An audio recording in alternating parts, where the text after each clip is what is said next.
Welcome back to the Night Shift, your safe space for talking about UFOs, UAPs, NHI, disclosure, and everything else your friends, family, and coworkers are so sick and tired of hearing you go on and on about.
Oh, it worked.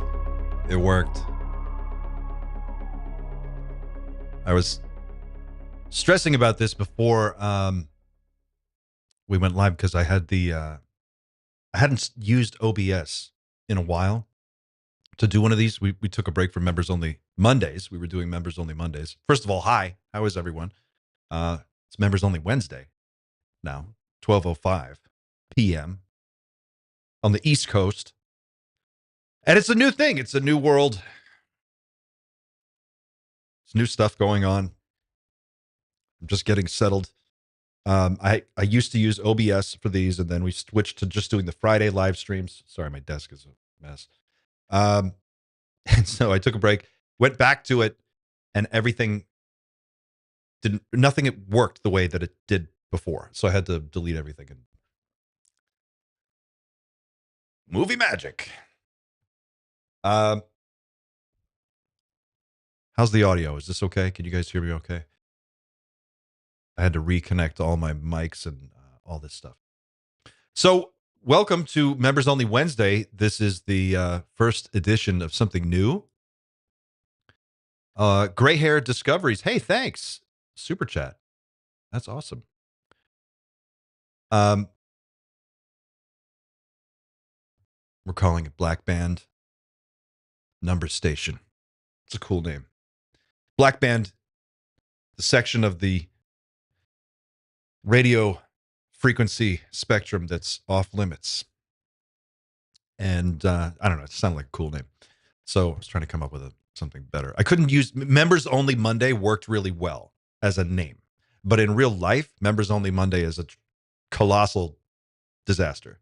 And the reason why is because everyone out there with kids knows the weekend is just like constant managing a toddler. So it's like every minute of the day has to be built around either entertaining this little guy or like coming up with something to do.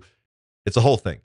And so your mental bandwidth is practically zero. So when Monday rolls around, there's no way to catch up on all of the stuff that's happened in a few hours before a live stream. It just doesn't make any sense. And so what I was struggling with before when we took the break was that it was like when the channel launched initially, the idea was that I would do a video every day, 5 days a week, which I was able to maintain for fits and starts.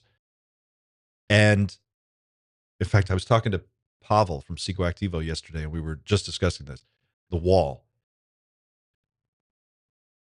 So I was doing these videos every day, and at the time it made sense because there was there was stuff happening, but it wasn't happening at the volume it's happening now. So it was possible to stay on top of, and there were interesting things happening almost every other day. So there was enough material, but to just, I don't know, to do all the research, put everything together. record the video, do it 2 or 3 times because you make mistakes each time, cut all that together, get it uploaded. And you have a window of time where, like for me, it was when my kid was in daycare. So I had this like few hours block in the middle of the afternoon to do this stuff. And as soon as he comes home, it's like, shut it all down. We're going to go do whatever, which is fine. And that's how it should be anyway. But, oh, Chris. Hey, shout out to Chris, by the way. 5 night shift memberships. Chris, you don't have to do that, man. That's awesome. Chris is one of our mods. He's the heart and soul of the mod squad and does tremendous work over on the Discord, at the Discord community, keeping everybody excited about all the new things that are happening, running some remote viewing challenges. And we're going to be doing some more remote viewing stuff in the coming weeks and months, which I can't talk about yet, but we will get into that. So I'm going to put a button on this other story. The big problem was that doing all of this stuff on a day-to-day basis just became untenable. And so then the question was, well, how do you, what is the happy medium where you can create content that is meaningful and interesting and has something to say, and you can do it at a frequency that makes it sustainable and that YouTube likes? That's the other thing. You're competing with everybody against this weird algorithm, and no one really knows how it works exactly. So I had to rethink all that. So I took a break from Members Only Monday, and I was also doing a Friday live stream and a Monday live stream at the time. That's kind of where the live stream idea came from. It was something that I didn't have to edit from scratch. I could just turn on the camera and go, and then it was done. The trouble with the live streams was that YouTube doesn't put the same priority on live stream content, at least as far as I could tell, that it does on pre-recorded, scheduled content that gets uploaded. That stuff gets priority, at least for now. And so if you're producing regular live streams for one reason or another, it just wasn't getting the same bump that the other videos were getting. So it was frustrating. Long story short, we took a break from Members Only Monday. And then I realized, I think another angle I could take on this that might make it a little easier to maintain. I did a little, I don't know. I went on Walkabout,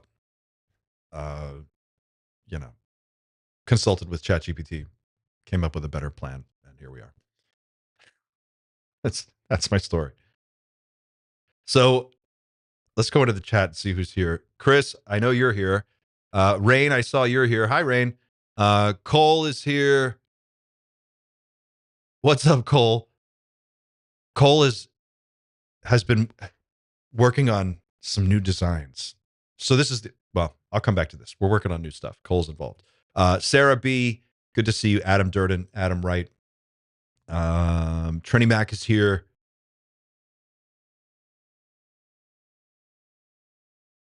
Let's see who else.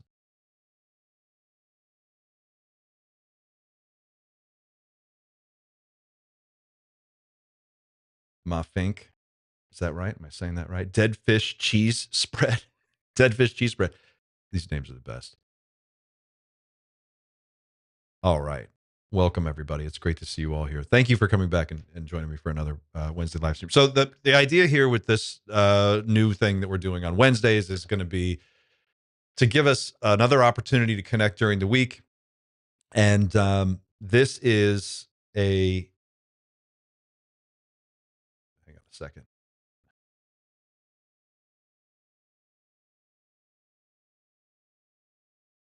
Let me check one thing here real quick before I stick my foot in my mouth.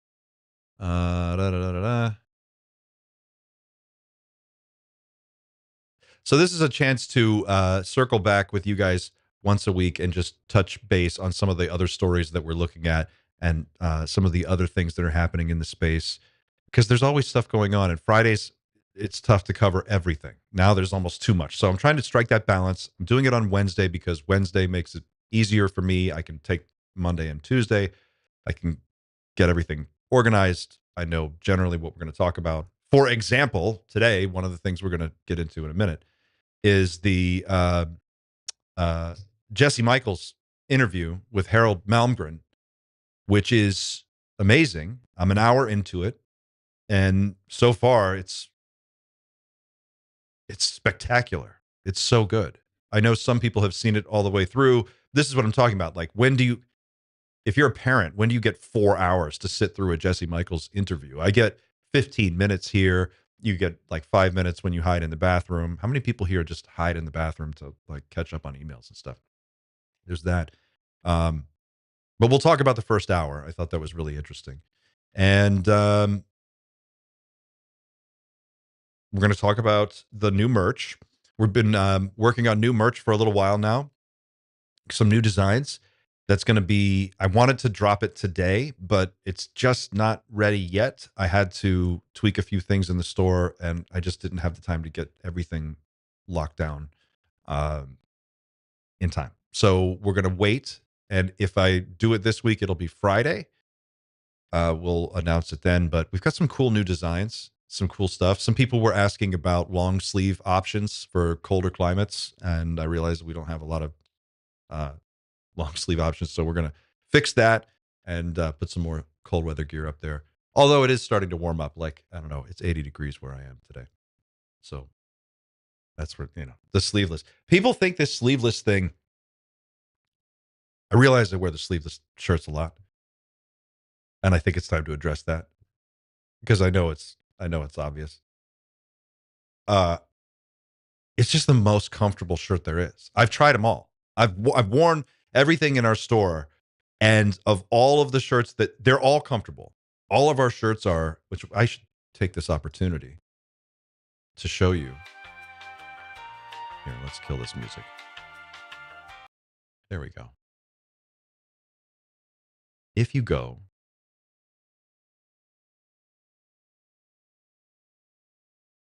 to merch on the Team Night Shift website, our shirts are Bella and canvas, side seamed, super soft cotton shirts. They are awesome. They're very, very comfortable. And they have just the right amount of stretch. They have just the right amount of breathability. They're lightweight cotton, but they're not cheap cotton. They're just really, really nice shirts. I've got like 10 of these. That's the other thing. I'm not wearing the same shirt over and over. I've got like a million of these. In fact, I'm wearing one of the new ones today, which has a cool addition to the back. But yeah, these are just great. So when you're running around the house chasing your kid or vacuuming, like I'm usually like doing dishes 15 minutes before I do stuff like this. Um, it's great. It's like super handy to have the sleeveless. But we're going to expand this. Right now we've got the hoodie.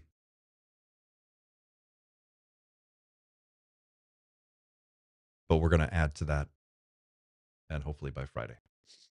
All right. My limit is 2. So what are we talking about in the chat here? My limit, Geraldine says, my limit is 2.5 hours. Is that for a podcast interview? 2.5 hours? That's your cutoff? John Mayer says, watch it on 2x speed. You're talking about the Jesse Michaels. That's how I watch everything. You get used to it. Yeah, I do that sometimes, but with Harold Malmgren's interview, his voice is very strained. He's very old. He died right after this interview. I think Jesse says that in the beginning, doesn't he? That he passed away within a few weeks of this interview. So it's like trying to listen to it at 2x speed. I just had trouble with it. My ears are also not what they used to be.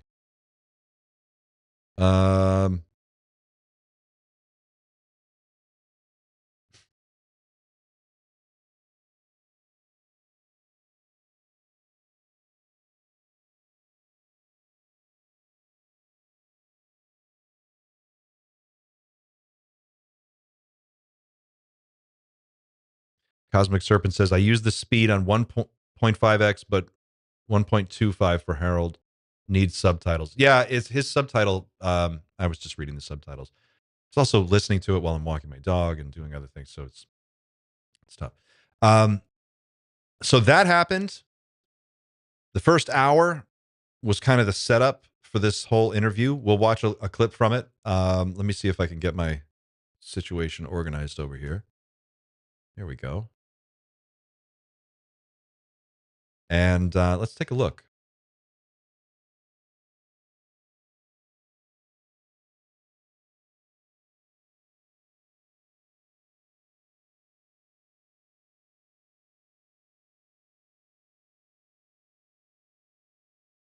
Here we go.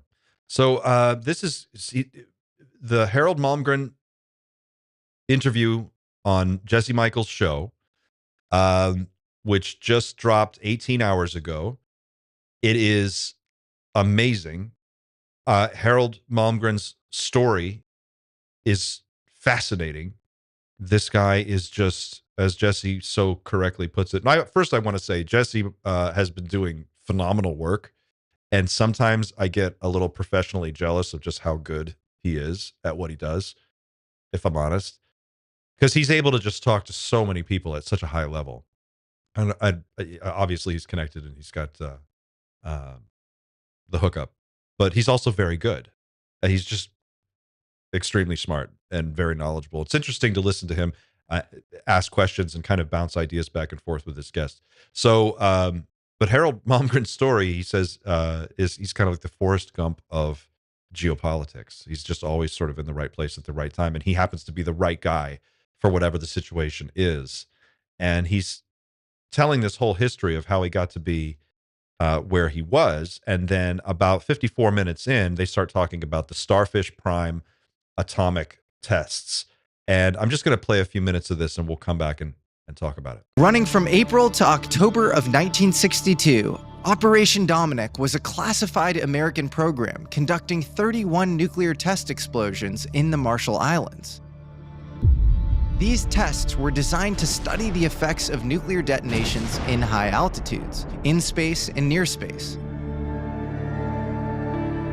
One of these tests, Starfish Prime, created an electromagnetic pulse that extended over 1,400 kilometers, knocked out streetlights, triggered burglar alarms, and caused electrical surges in nearby Hawaii. It also produced an artificial aurora visible from Hawaii to New Zealand, and it even created a man-made radiation belt similar to the Van Allen belt that destroyed multiple satellites.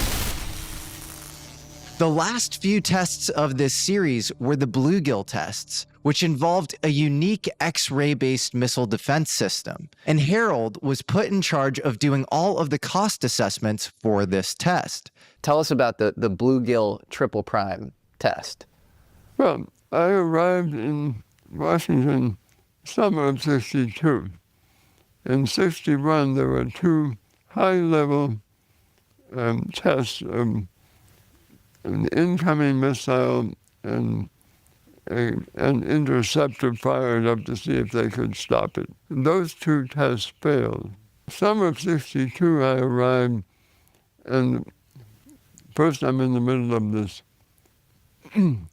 missile crisis. And then before it's barely over, Hal, would you set up a small group?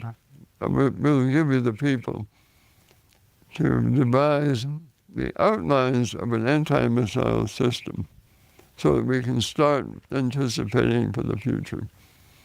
I said, yeah, that's something that DARPA should do with a vast. They said, no, what we want is a concise, top, back of the envelope calculation. What should be the elements of it? What would it cost? And how much would it cost for the enemy to offset it? So I said, okay, I'll take it on. And I got that assignment. I'm thinking, holy cow, this is huge. And they gave me these people on the Joint Chiefs of Staff in the Weapons Systems Evaluation Group. Who am I talking to these guys? Missile defense was a major priority for the United States in the heart of the Cuban Missile Crisis. While American offensive nuclear capabilities were ahead of the Soviets, the US still didn't have precise ways of defending against a nuclear attack. But there were some novel ideas in missile defense at the time. In 1961, the Rand Corporation wrote a report called Some New Considerations Concerning the Nuclear Test Ban, which highlighted the susceptibility of the US ICBM reentry vehicles to high-energy X-rays. To say this is a piece of steel and it's in outer space, if you impinge high energy X-rays on this side, so what that does is blows chunks off the inside at hypersonic speeds. This novel insight made its way into the Operation Dominic Marshall Islands tests. Here's where it gets interesting. These X-ray emissions could also take out surrounding UFOs. So I just got that going, and test number 3 in that series in October was a success. If I remember the dates, it was while we were busy with Cuba. Yeah, it was during the Cuban Missile Crisis, actually, the Bluegill Triple Prime. So it was October of 1962, right? So I got a report, because I'm in charge of this new project, the same report that went to JFK. Now, you can assume when JFK, it was read by McGeorge Bundy, that's his job. I knew if it must have been read by McNamara and John McNaughton, the general counsel, because they were all interactive. And almost certainly LBJ, because vice president. Anyway, lo and behold, they dashed down. I said, wait a minute, I'm puzzled here. In what the report you've given me, you have videos of taking down this incoming missile with especially enhanced X-ray projection system. But when you did that, you noticed that there had been some object that had appeared on the screen and joined and tagged along following the incoming missile down. By the way, can I just interject? Because for me, and I kind of got my dad a little up to speed on the whole, why is Congress pursuing non-human intelligence? Why are they passing whistleblower legislation? And so when we started talking about this, and so he says there's this orb around the missile. Yeah. And I'm like, so didn't you think that was weird?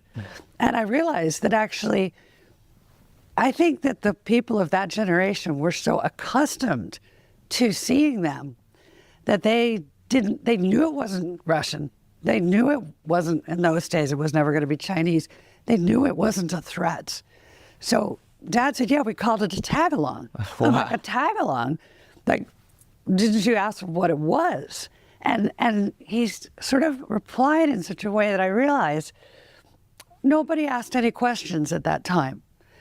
And they were probably encouraged not to ask any questions. When I saw this object, which I called a tag-along. That's what you would call them, tag-alongs. Wow. What else? So that it's so casual that you would just call them tag-alongs. So I think they were so inured to seeing them. They were like, tag-along.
The UFO nuclear connection was a complete open secret among top military brass in the 50s and 60s. In a 1952 Look magazine article titled The Hunt for the Flying Saucer, Chief UFO Investigator for the Air Force, Captain Edward J. Ruppelt, is quoted saying that many of the sightings reported had originated at one atomic weapons-related site or another, all around the country. In fact, while the Operation Dominic tests were going on in 1962, an Avco Mark IV re-entry vehicle attached to an Atlas 8F missile was being tested at Cape Canaveral in the Atlantic Missile Range in September. This is the footage that was taken from that test.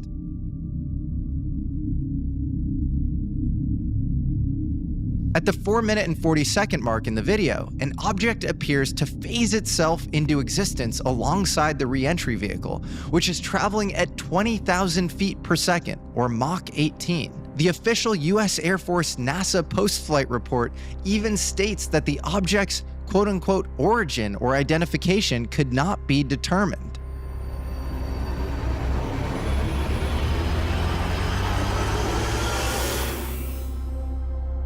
The very next month after this Atlas test at Cape Canaveral, the Atomic Energy Commission conducted the Bluegill Triple Prime test in October of 1962 in the Marshall Islands.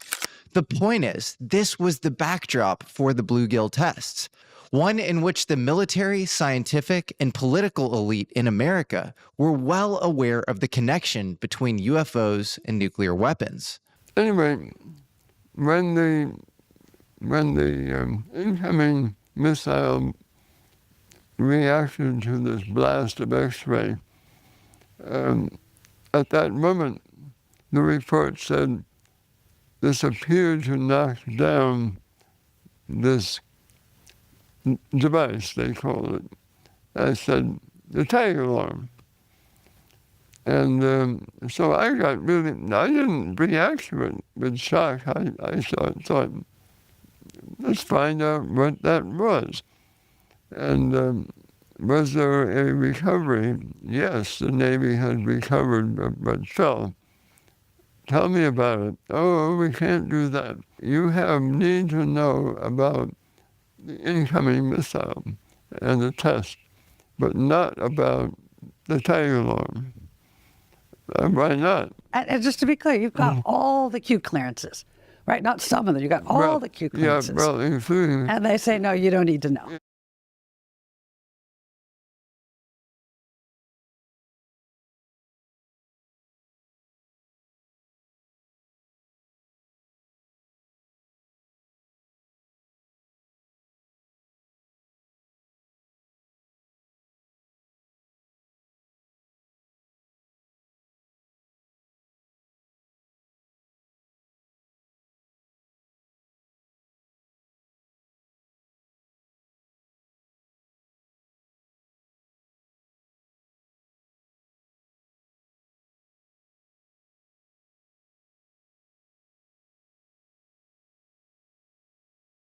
Why? Well, I had a blanket, besides top secret and all that stuff. I had presidential clearance for the highest level stuff that comes to the president. I mean, I had been given everything, but especially that they gave me a blanket Q clearance. Q was for anything nuclear weapons. Why was that separate? Because that was managed by the Atomic Energy Commission. That was in law separate. But it's so interesting because you hear that UFO secrecy was sort of bound up in atomic secrecy in the Atomic Energy Commission. The guys that were involved in Manhattan were overlaying the same ecosystem of secrecy and some of the same ways to protect stuff that they were protecting our nuclear secrets. And you don't even have access to the UFO stuff with all of your Q clearances. 2 KC-135 aircrafts in proximity of the test were gathering footage. Australian intelligence analyst Jeffrey Cruikshank, who's done the most in-depth analysis of this test, calls these 2 pieces of footage Kettle 1 and Kettle 2. A bright, fiery object tumbles out from within the nuclear fireball. You believe that that is some kind of craft? Just like the one that was following the Atlas 8F test, but this time it was a real warhead. You can see clearly from the Kettle 1 footage of the nuclear blast, an unidentified flying object tumble out of the nuclear fireball. The official report written about this test at the time was written by the Flight Dynamics Laboratory at Wright-Patterson Air Force Base. The report tries to explain the presence of this second thermal source in the footage. Quote unquote, there is no evidence to indicate that even the closest pod was ever immersed in the fireball, so it definitely wasn't one of the instrumentation pods on the missile. If that's not weird enough, these videos were declassified to the public in 1998. At the declassification review, the Defense Special Weapons Agency, led by Dr. Byron L. Ristvet, applied a large white triangle to the footage, sanitizing it, right where you can see the object tumbling out of the plume in the Kettle 1 footage. There's well-known animosity between Los Alamos and Lawrence Livermore Labs. Lawrence Livermore ran one aircraft, Los Alamos ran the other. The reason why the Kettle 1 footage was declassified and Kettle 2 wasn't was simply a personal difference in what should remain classified and what shouldn't. Then on October 21st, 2023, when Jeffrey Cruikshank sent a mandatory declassification review request to the Department of Energy, asking them to declassify this Kettle 2 footage which had been sanitized, the Department of Energy responded saying that they were unable to locate the footage. They were literally saying they lost the footage of one of their most important high-altitude nuclear tests. And maybe all you need to know is that Bluegill Triple Prime is the only one of the Operation Fishbowl nuclear tests where any portion of the released video is still sanitized and classified to this day. Sorry, that's classified. And telling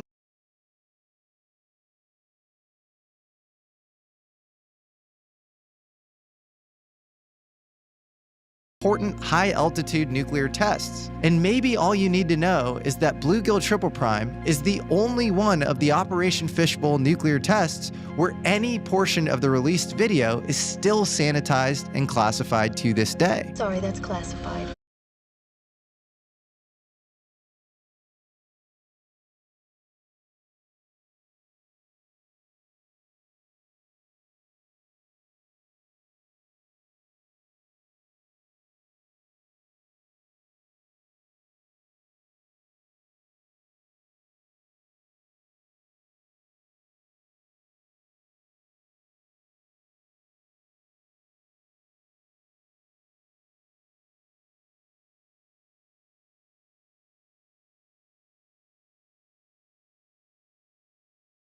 Okay, I think I got it. Xander. Xander's call. Is this about the audio? We just fixed it. I okay, thanks, Ed. I had, all right, so I muted it while this thing was playing, and then I switched back and forgot to unmute it, so apologies. What was I saying? That's the kind of teamwork it takes to pull this off. I'm working on like 3 brain cells too right now. So I'm fighting a cold. This is the other part I didn't tell you guys. My child, whom I love very much, is a walking petri dish and got sick days ago at daycare and then coughed directly into my mouth. And we were reading bedtime stories and he goes, smell my breath. And then he coughed right into my mouth. And now I have the germ. So we've got this situation where they have a metallic sphere that's appearing above their test missiles. Then they do this test, this atmospheric detonation test. There's an X-ray blast wave that goes out in every direction, which would disable incoming nuclear warheads, as I understand it. And at that time, when this weapon is detonated, there is a sphere following this warhead. It goes off, the sphere gets disabled and tumbles into the ocean, where it is recovered by the Navy. So the And then Harold Malmgren is prevented from getting any further information about this. It just kind of gets classified. So this is interesting because I was kind of loosely aware that the Starfish Prime tests were significant in UFO history, but I didn't understand the details of this. And this part of the interview was great for me because it just brought me up to speed on exactly what was going on, and gave me a little bit more clarity on that. So that was awesome.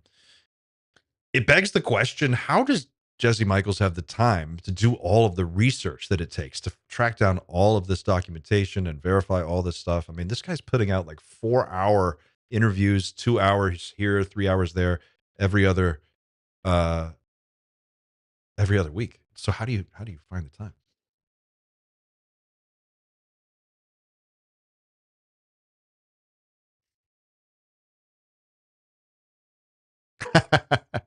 Sorry about the audio, guys. I'm glancing over here at the chat. The first tag along was at Off-World Tech. Well, Paris Diamonds, the first tag along was at Off-World Tech. I think the assumption is that they were all Off-World Tech because at the time back in the 60s when they were doing all this, they were noticing these things show up at tests. They knew they weren't Russian. They knew they weren't American, and they knew they couldn't be Chinese at that time because China was still a completely different economy and just didn't have the advancement that they have now. So they just assumed that it was, I guess. I don't know if anyone was taking it seriously. I mean, certainly they didn't seem to take it too seriously until one got disabled. It's an interesting question. So you have 1933, Magenta, Italy. A craft is recovered by Mussolini's government. It's held there until the Catholic Church can facilitate its transfer to the United States. It gets transferred over to the U.S. In 1947, we have the crash at Roswell. There's obviously a connection. They're monitoring our nuclear program.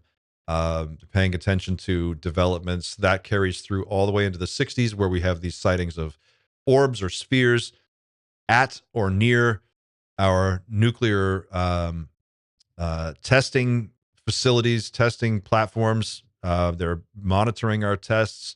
One of them gets disabled. That's an interesting aha moment. If we didn't know it for sure up until then, that would have confirmed that there's a way to take these things down. So that would be really important to know. If you knew that you could disable alien technology, or if there was a weakness. I'm thinking about like all the stuff that Lou Elizondo talks about when he gets really sort of cagey and vague about threat, you know? And sometimes Lou will say things like, I call him Lou. We all call him Lou.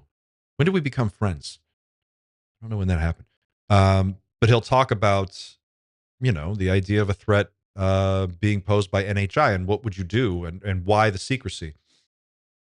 Well, if we know that we can disable their technology and maybe their technology has a universal like vulnerability, it's just vulnerable to something that we can do, and we figure that out. That's super important.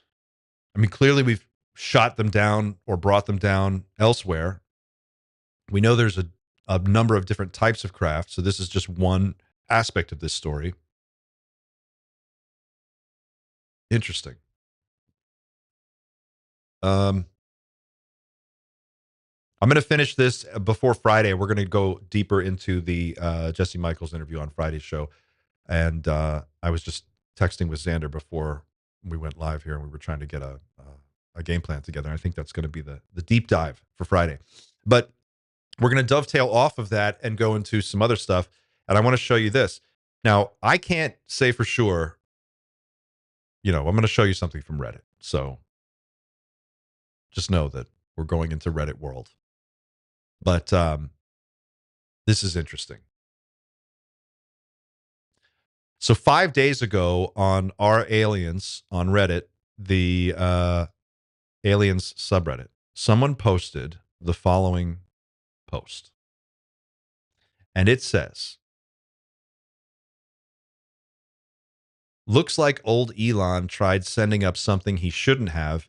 NHI, from what I hear, really gets bent out of shape when it comes to nukes and conflict. Something tells me the payload for this rocket was not going to improve lives. Serious.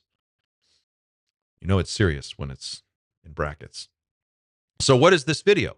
Well, you know what you just saw? Jesse Michaels. Now, that dropped 18 hours ago. This came out 5 days ago, and the account is Slow Stroke. All right, Slow Stroke. Here we go. Let's watch this. This is Falcon 9, Cape Canaveral, 2016, on the launch pad, exploding. Now, watch this. They're going to go to, can I make this bigger? No, I guess not. Here, let's see if I can just go straight to YouTube. We can make it a little bigger. There we go. Watch this. Behind those pylons, behind those, here comes what appears to be a sphere.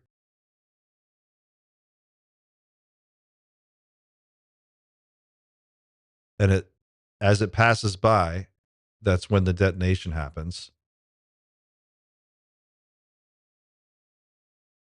I remember when this was circling around a while ago, and it was like, some people say, well, it's a seagull or it was a pelican or something that flew by.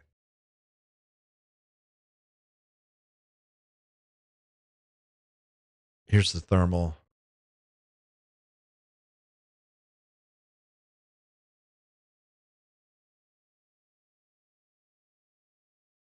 Is that just, they just apply a filter to that? Looks like they just applied a filter to it.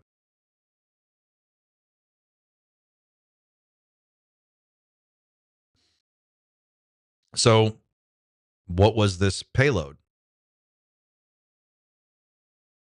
All right, so we're going to see a slow-mo replay of this. Here we go.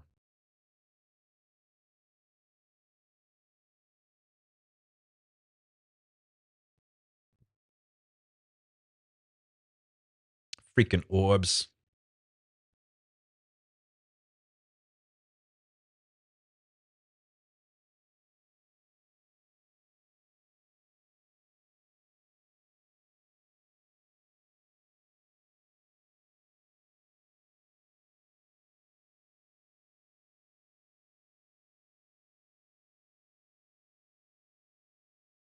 All right, so they go through this video over and over and over, and you can just see. And it's the moment, it's really hard to see when you first watch it because it's so fast. But if you watch right here, there it is. Let's do it one more time.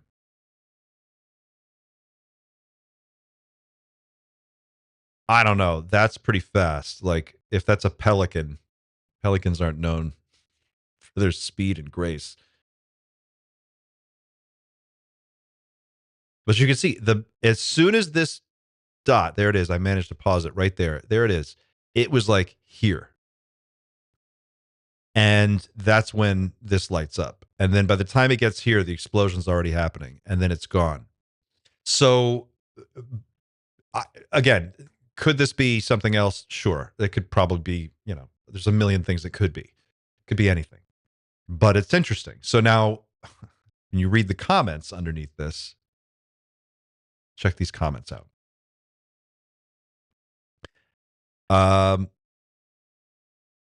This is from SciComm Comp.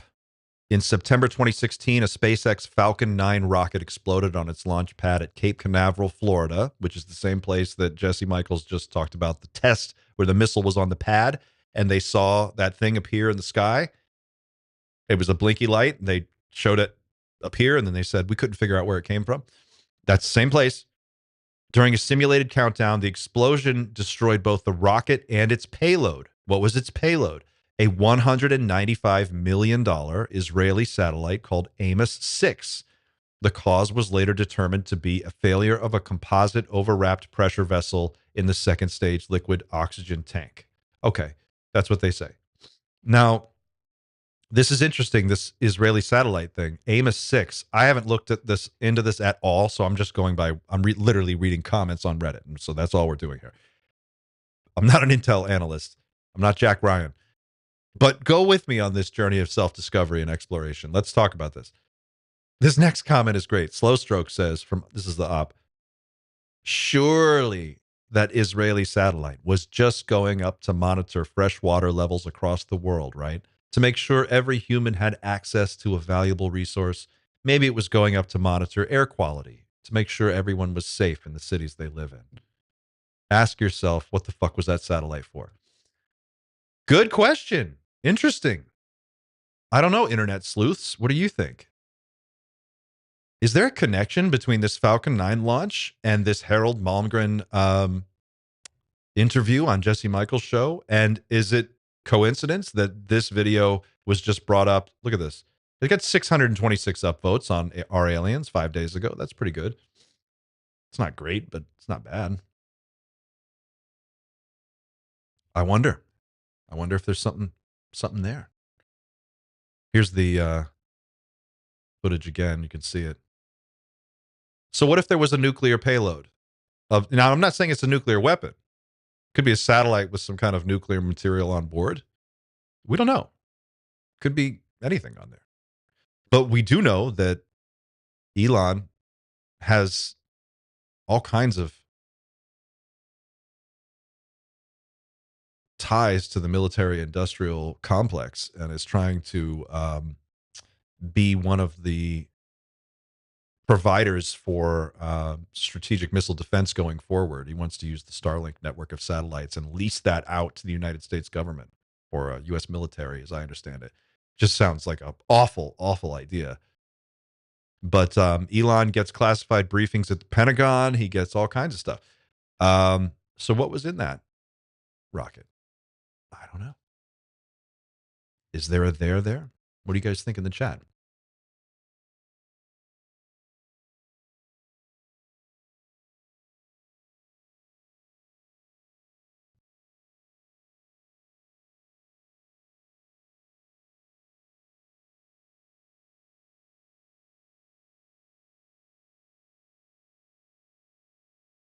Rain of Rain says, as an ornithologist, oh, wow, we learned something new. I feel confident saying that was not a seagull. Well, there you go. Supersonic Seagull would be a good band name. Cole Watkins. Supersonic Seagull is my safe word.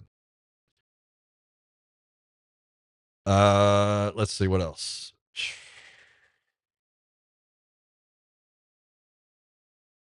Crows are too cool to destroy rockets. Stephen Daedalus. Yeah, I think you're right.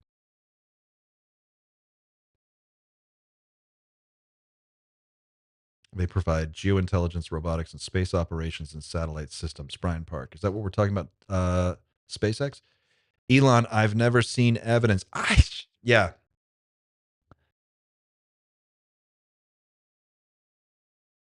Cosmic Serpent says, Elon says he's got all the clearances needed, just like Harold said he did, but he didn't get to know about UFOs. Yeah. Elon says a lot of shit. I think you guys know how I feel about Elon right now. I'm over it. I'm off the fucking Elon train.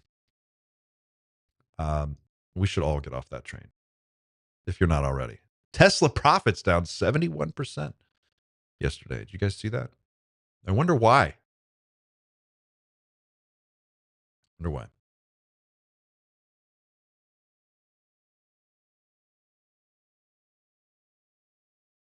So there's a lot to ask about this. I don't know if there's a connection, but it seems like there could be, and that's interesting enough for me. So without any more to go on, I'll leave it there, and we'll come back to it on Friday.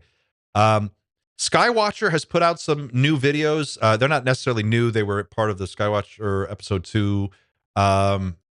This is the classification overview for their UAP classification system, and I think it's worth a look. We'll take another quick run through it for people who haven't seen this. Here we go. Sorry, wrong screen here. This is their classification overview. They break UAPs down into 9 categories based on performance characteristics. So take a look at this, and we'll come back and talk about it in just a second. To make sense of our data, we had to define a lexicon, and we based it on flight characteristics. We've broken the UAPs down into 9 classes or types. Some of these classes may be the same UAP under different flight configurations, but at this point, given their behavior, we're confident they don't align with conventional or terrestrial explanations. Each UAP class has different characteristics. Some shimmer, some tumble, some spin. Some look like they're alive and they just fly like a living object in the sky. UAPs are extremely hard to image. What is seen with the naked eye is generally not what is seen under camera. The Class 1 often spins, tumbles through the sky. Craft looks like a black body. It appears to flash, pulse multiple times per second. There appears to be some kind of cloud or vapor around it. We've seen Class 1s in formations up to 22, 23, flying in different flight formations, different flock formations. The Class 2 is the I've seen those. I have seen those with my own eyes. Of 2 to 3, Class often 1s. flying very erratically. We've seen these a couple years in a row, and usually we see them in groups. I have a weird story about Class that too. 3, the blob, a pulsing, vibrating cloud. There's something, maybe perhaps a cylinder kind of in the middle that has a different light like a flame, and then it vibrates and pulses as it moves through space. The Class 4 is your orb. We've only seen it in infrared. But the Class 4 seems to only come during certain activities in conjunction with perhaps the Class 1. We don't have enough data yet to confirm. The Class 5 we call the manta ray. It seems to tumble and rotate as it moves through the sky. Class 6 is bright star. That one vibrates very, very fast. It literally looks like a crystal in the sky. The Class 7 is the jellyfish. It's probably about 2 meters across. The head is purple and black in color, and then it has tentacles. The Class 8 we call the hornet. It looks very similar to the Class 7, the jellyfish, except for it's bigger, and it's almost like a jellyfish carrying something. And then the Class 9 is the egg. The Class 9 isn't something we have a lot of data on. It's very limited. We have it as Skywatcher during our California event. It's an emerging class, and we have strong evidence that it probably exists, but we don't have data to concisely describe it.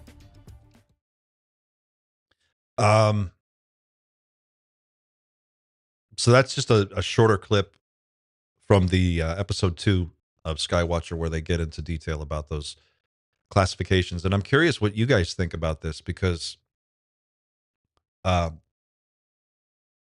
been talking about it a little bit on the show recently, and I think it's worth asking about. There seems to be something going on. I'm talking about zooming way out, like zoom all the way out, right?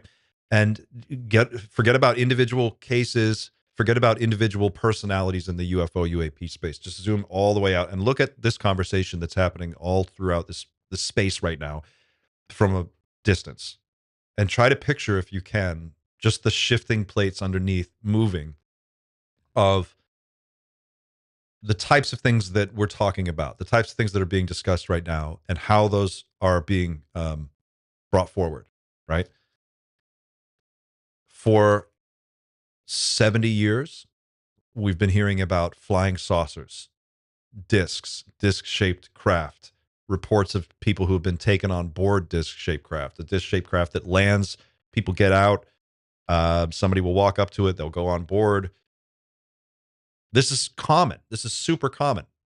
And yet it seems, and I looked at the New Fork website recently, and it seems like there are still plenty of sightings of discs, but it's not discussed very much anymore. Well, instead, we get this interesting like classification system of these new things. Like jellyfish is interesting. We've seen that.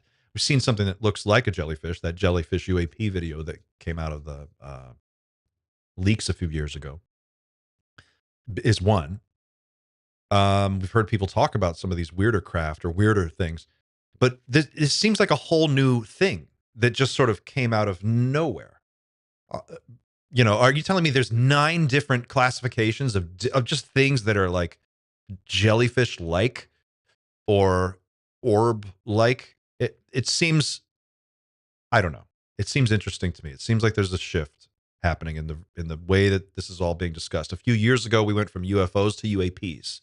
And now we're going from UAPs to these classification systems of 9 different, there's the tetra, there's the jellyfish, there's the tic tac, there's the orb, all these different kinds.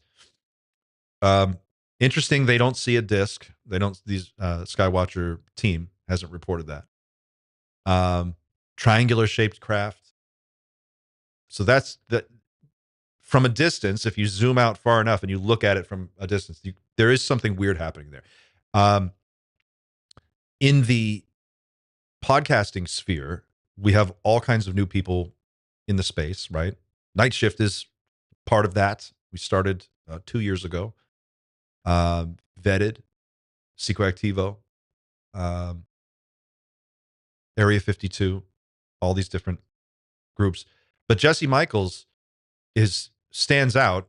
For one, he's connected to Peter Thiel, which I think is interesting. There's obviously he's connected to everybody. This guy is talking to Eric Weinstein 1 minute. He's talking to Peter Thiel. He's talking to all these different folks in the Harold Malmgren. It's just interesting how much he's able to accomplish and get done, and how many people he's able to get to and talk to and interview at length. David Grush, all this, and the volume of really high quality content he's able to put out. So one could conclude that there's some help there, and maybe he's being assisted in bringing out some of this information, and he's being supported, financially, with other resources. I don't know. I'm not saying that Jesse Michaels is not extremely good at what he does. He's very, very good at it. I'm a fan. His interviews are awesome. The fact, just everything he's done so far is astonishing.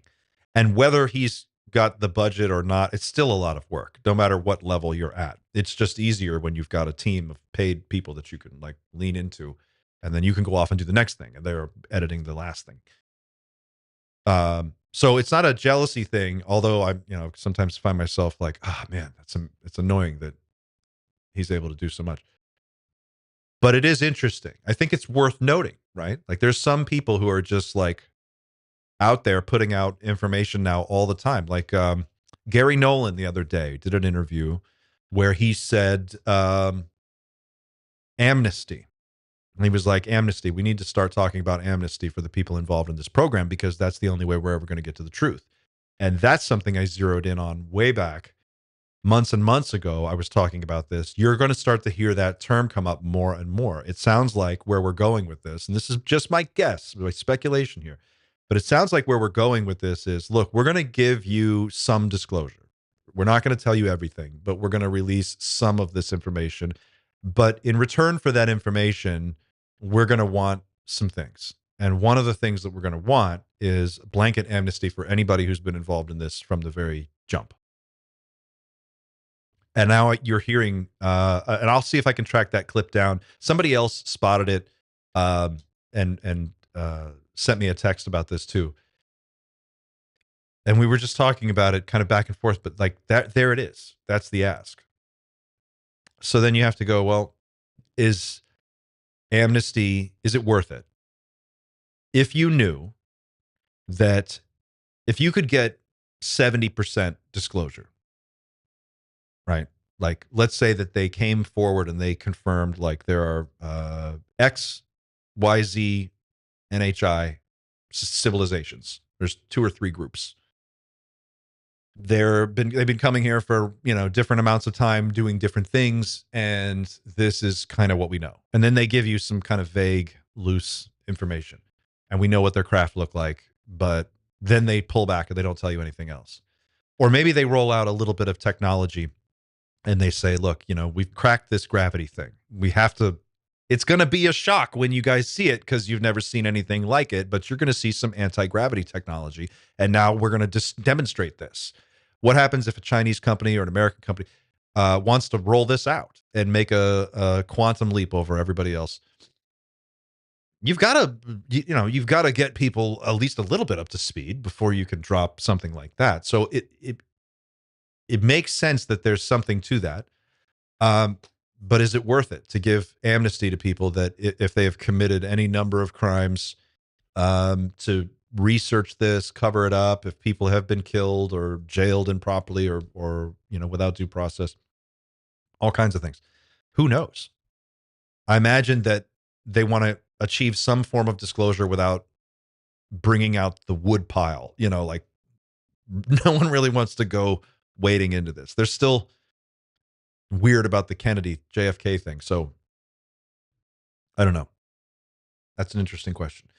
There's the other question of, is there something coming? Is there something imminent? Is there something in the near future that could precipitate some type of an appearance or a mass showing? What is NHI going to do? Forget what USA and the USA and China and Russia and Europe are doing. What is the NHI going to do? Are they going to do something soon?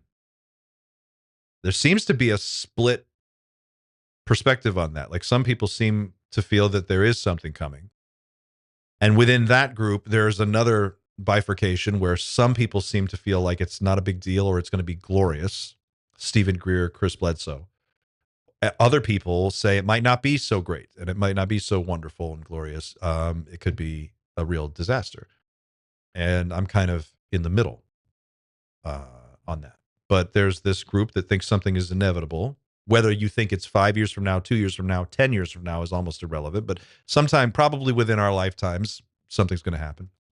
The problem with that is that it's been around forever. People have been saying this forever. And dates come and go. And when they go and nothing happens, you know, we just kind of move on and roll on to the next thing and forget about that. So, you know, that's a problem. You have to kind of put that off to the side and say, well, something might happen, but, you know, what power do you even have over that situation if it did take place? So that's one thing. I think it's also interesting to consider that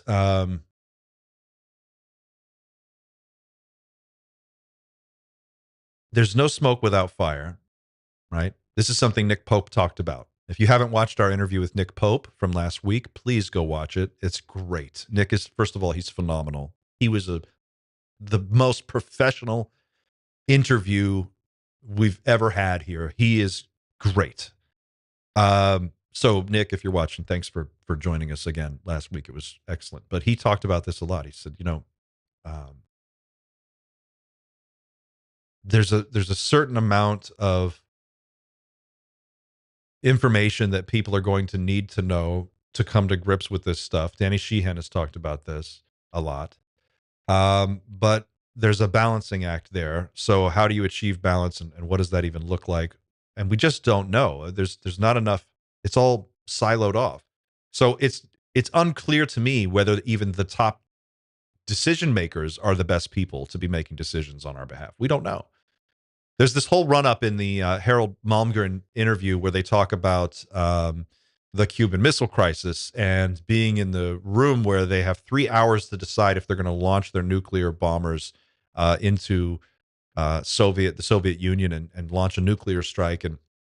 And I had just recently watched, in fact, they even show a clip of George C. Scott from Dr. Strangelove in that part of the interview. And I watched another video, another film, I should say another video. It's another film. I watched it on YouTube, but you can watch the film there. It's called Failsafe, and it's got Walter Matthau in it and the guy from Dallas. Oh, man. What's that guy's name? The guy from Dallas, who's very good. And let me see. I'll just look this up really quick. I'll tell you. 1964. Here it is.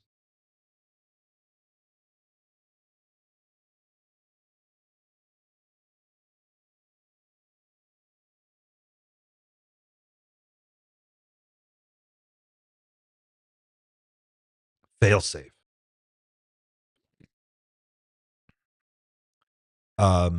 Sidney Lumet, Henry Fonda, Walter Matthau, Fritz Weaver, and I've got to look at the full cast here. Larry Hagman, that's his name. Larry Hagman's in it. And it's about a similar thing. I'm going to play the trailer and you can watch this really quick. See what they have.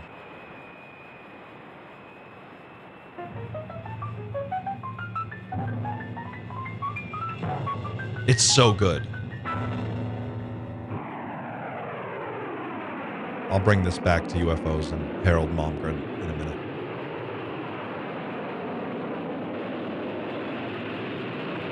Those are Vindicator bombers of the Strategic Air Command on routine patrol. Each plane carries two 20-megaton hydrogen bombs designed to detonate over enemy targets. At any given moment, night or day, flights of those airplanes are in the air.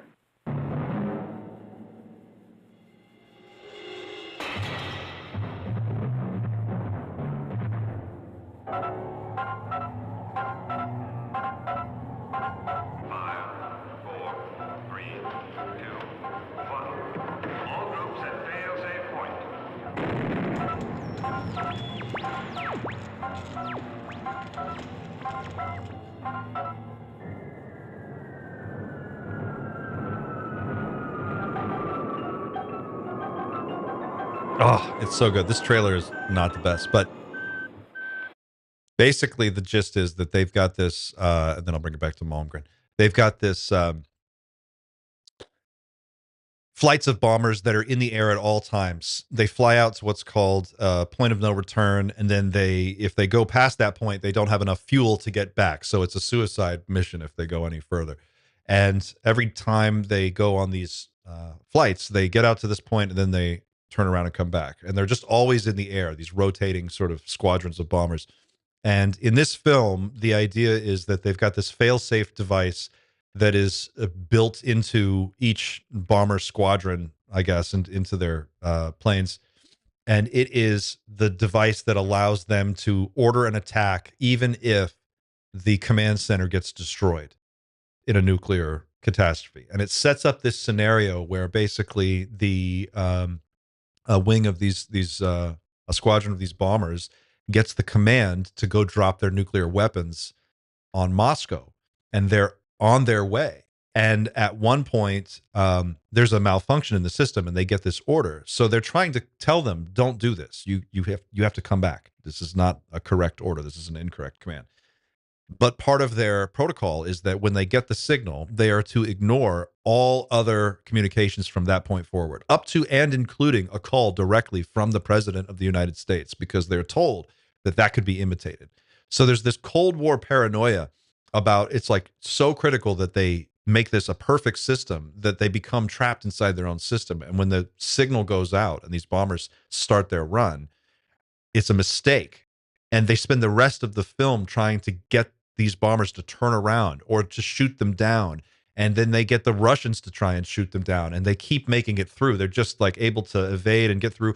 And at the end, there's this moment where Henry Fonda, who plays the president, he plays the whole film in this one room. He's at a desk, and he's basically on the phone with the Soviet leader, and he's trying to negotiate some kind of a way to stop this or to explain what's going on. And I don't want to spoil the ending, but the ending is so good. It's dark. It's dark, but it's good. And you can watch this for free on YouTube. I highly recommend it. It's an older film, but I stayed up late, and I don't stay up late. I'm in bed and asleep by like 9:30. I'm an old man. But I stayed up late to watch this one, and it was really, really, really good. So Harold Malmgren is one of these guys. He's one of these guys who was in a situation where basically he's in the room, and they've got 3 hours until go time to decide whether or not they're going to launch the missiles. And his job is basically to like cool down this group of generals and chill them out and get them to relax, just to buy time for Kennedy to make some back channel negotiations happen and see if they could diffuse the situation before it became a full-scale nuclear holocaust. And in the background of all this, there's this UAP connection that permeates this whole story and continues through this through line until today. And it's interesting because if that's real, and of course we have no reason to believe that it's not, if Harold Malmgren is saying it on camera, and he's to be believed, which if you can't trust this man, I don't know who else you can trust. Then why would any of this have stopped? It wouldn't have stopped. Then the UAP activity surrounding our nuclear arsenal and our abilities and capabilities would have continued, and probably has, we could safely assume, and has continued to follow wherever it needs to. So if that means it's a Falcon 9 SpaceX rocket on a launch pad in Cape Canaveral, then that's where it is. And Elon Musk is involved, right? If SpaceX is a contractor for the United States military and they are hauling military equipment or intelligence equipment for whatever reason into orbit, and the UAP take an interest in that, then that makes me Elon Musk, the richest man in the world, somehow involved in the UAP situation. Whether or not he says he is irrelevant. So that's an interesting thought. Fawn Miller Coaching. Hey, Fawn, welcome aboard. Let's talk aliens. New member. Rain of Rain says they don't make trailers like this anymore. Oh yeah, the failsafe trailer.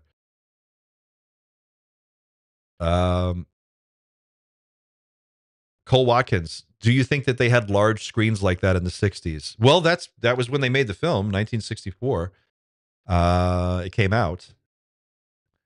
So it's an interesting time period. 1966, Star Trek airs. And what does Gene Roddenberry say? Gene Roddenberry says about the future, there's a third world war. Most of humanity is destroyed. The survivors go on to live in some kind of a post-apocalyptic hellscape for a period of time until they discover warp drive technology, and then they make contact with a Vulcan ship that's passing through. Now we're talking Star Trek. Stay with me. I know it's a winding path. The Vulcans pick up a warp signature near Earth where it shouldn't be. They decide to investigate. Sound familiar? Non-human intelligence, highly advanced, passing through our solar system or nearby, picks up an advanced techno signature from another species that shouldn't have it, us. If you want to see all this play out, you can watch Star Trek First Contact. That's the movie you want to watch. Zephram Cochrane develops the first warp drive, activates it. The Vulcans pick that up. They make contact. They land. They get out of the ship. They walk over. They shake hands. And a new era is born of mutual assistance between the humans and, well, the Vulcans and the humans helping, or Vulcans helping the humans rebuild and advance our technology and become a peaceful spacefaring civilization. That story is told in the series Star Trek Enterprise with Scott Bakula, who you may remember from Quantum Leap. It's a show that's better than it gets credit for, and it was the theme song's a little dated, but the show is really good. The show is dated for early 2000s, but for its time, it was really good. So Gene Roddenberry comes along right around 1960. In the early 60s, he's trying to get Star Trek made. No one wants to make it. They don't believe in the idea. No one understands what it is. And eventually it is Lucille Ball at Desilu Studios who is able to make that happen. Now, who is connected to all this? Somehow Jesse Michaels is tied into all this. And I'm not clear exactly on how, but he's tied into, right? If anybody can help me out here in the chat, Jesse Michaels is tied into the Star Trek world, the whole Star Trek production thing somehow. He's tied into Peter Thiel. He's somehow hooked into all of these other UFO, UAP whistleblowers. And Star Trek, in and of itself, foretells some of, or at least it foretells the story that rhymes, or parts of it rhyme, with what's happening in the UAP space right now. Very interesting. If you were trying to bring a whole civilization up to speed over a period of decades, and you wanted to do it slowly, culturally, through a cultural acclimation program, that might be one way to do it.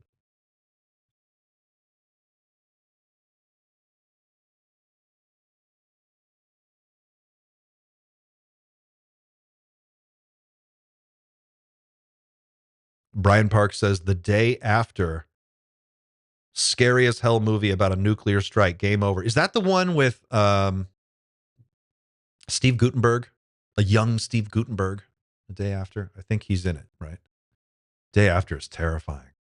in the beginning, they're showing like how great things are. And they're like, this guy is a surgeon and he's in the hospital and he's like this older actor. He's like in his 60s or whatever. And he looks like somebody that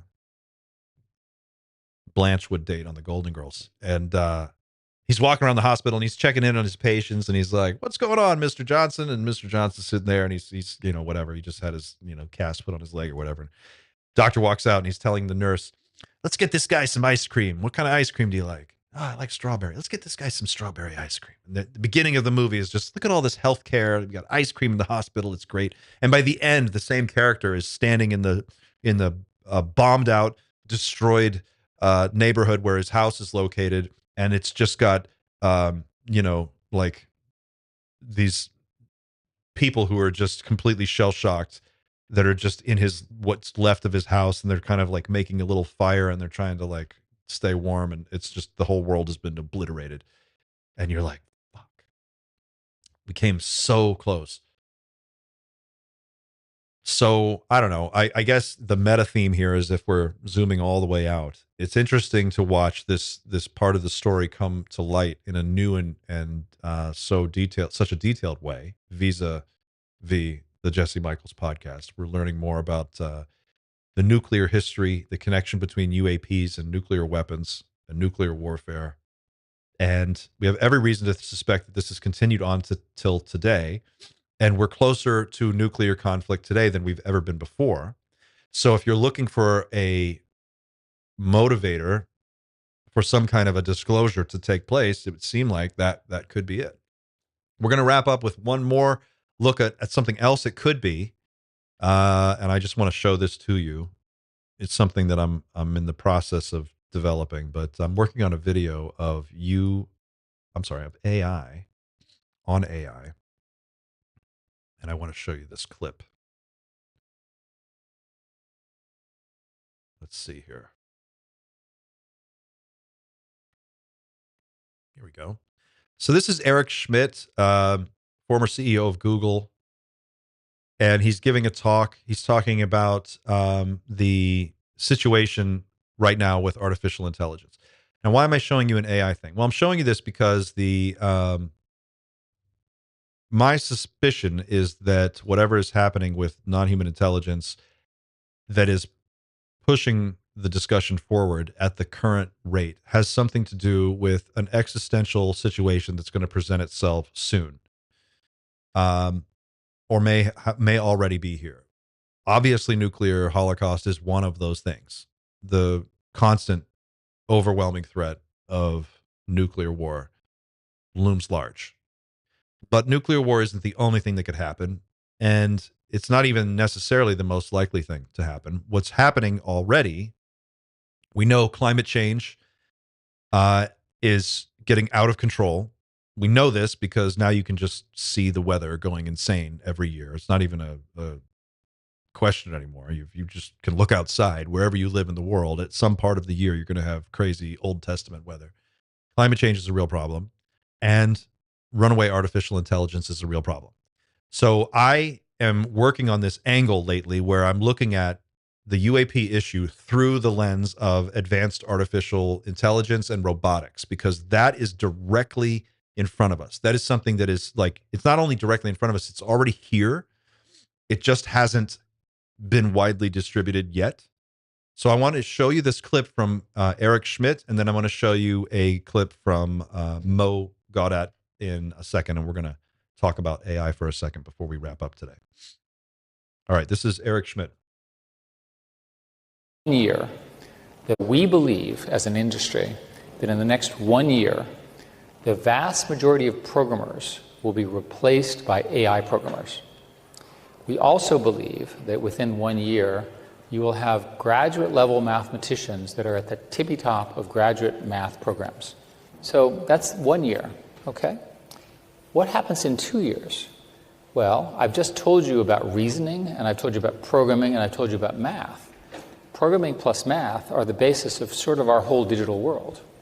So the evidence and the claims from the research groups in OpenAI and Anthropic and so forth is that they're now somewhere around 10 or 20% of the code that they're developing in their research programs is being generated by the computer.